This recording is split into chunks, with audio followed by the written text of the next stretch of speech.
याद है बचपन में जब एक नया इंग्लिश का वर्ड सीखते थे, फिर उस वर्ड को कितनी बार इस्तेमाल करते थे ना, यूज करते जाते थे ताकि दूसरे पे इंप्रेशन जमा सके। अभी इंप्रेशन नहीं जमाना, लेकिन उसे सही से याद करना है। सो जिन वर्ड्स की प्रोनाउंसिएशन आप सुन चुके हैं, उन वर्ड्स को बार बार इस्तेमाल करने की कोशिश करें, तो आपकी लर्निंग पक्की हो जानी है। P for pronunciation with Saima. Class 4 या 5 में इस वर्ड को पढ़ा था, जब लैंड फॉर्म्स पढ़ा था, तो PLATEAU हमारी टीचर्स कहती थी ना प्लेट्यू, तो हम भी प्लेट्यू बोलने लगे, लेकिन प्लेट्यू नहीं होता, Plato. The right pronunciation is Plato, not plateau, प्लेटो।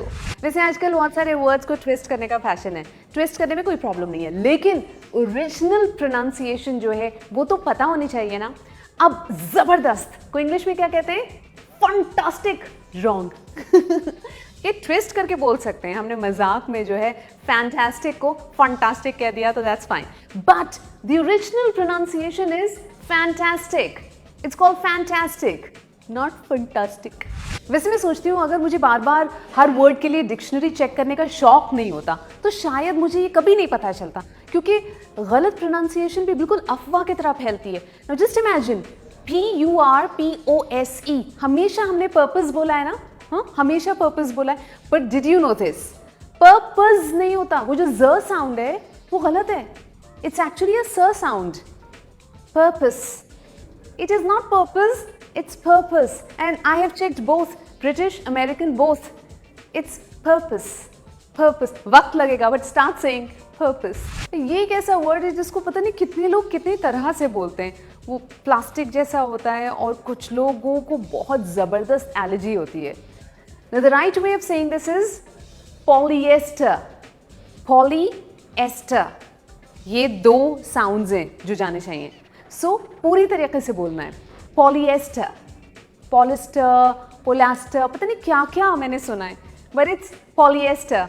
ये पॉलिएस्टर वाली T shirt I don't think I am gonna wear. आप बहुत क्यूट है, बार बार आप मुझे लिखते हैं, मेरी ना ग्रामर अच्छी नहीं है। उसका भी कुछ करेंगे, लेकिन पहले इसको करें, क्योंकि ग्रामर तो होता ही नहीं है। GRAMMAR is not grammar, it's grammar, grammar है नो। हमें क्यों सिखाया गया था? ग्रामर पढ़ लिया, ग्रामर याद कर लिया। ग्रामर, अमेरिकन ब्रिटिश दोनों, ग्रामर। एक बार अब्बू ने मुझे डांटा था और तब से मुझे याद है कि वो नहीं होता, ये होता है, क्योंकि मैं आई और मैंने बोला अब्बू आई थ्रू द प्लास्टिक, तो अब्बू ने बोला वेरी गुड, लेकिन थ्रू नहीं होता। थ्रो का past is not through, it's through, through. मतलब अगर हम उसको साउंड के हिसाब से लिखें तो THRU भी चलेगा, through, that's how it's said. थ इज नॉट एग्जैक्टली थैले वाला था, वो हल्का सा उसमें स भी मिक्सड होता है, through. So I through the plastic, और अब्बू ने मुझसे ये बात 5 दिन कहलवाई थी, इसलिए आ गई, थ्रू नहीं, थ्रू। किसी भी चीज़ की शुरुआत होती है तो एक सेरेमनी होती है ना, जिसको हम कहते हैं इनॉग्रेशन सेरेमनी। इनॉग्रेशन नहीं होता है, INAUGURATE, इनऑग्यूरेट, इनऑग्यूरेट। अब इसको कंबाइन करके बोलना है, इनॉग्रेट नहीं, inaugurate, gu, that's the trick. Inaugurate, inauguration ceremony. वक्त लगेगा, तो जितनी भी जल्दी क्या है, कौन सा पहले पहुंच जाएंगे। हाँ, इनॉग्यूरेशन सेरेमनी है उनकी, इनॉग्रेशन नहीं बोलेंगे ना पक्का। ACCORDING, बहुत कॉमनली लोग इसको बोलते हैं अकॉर्डिंग, है ना, according, according, not right, because ये जिस वर्ड से बना है वो है ACCORD, विच इज अकॉर्ड।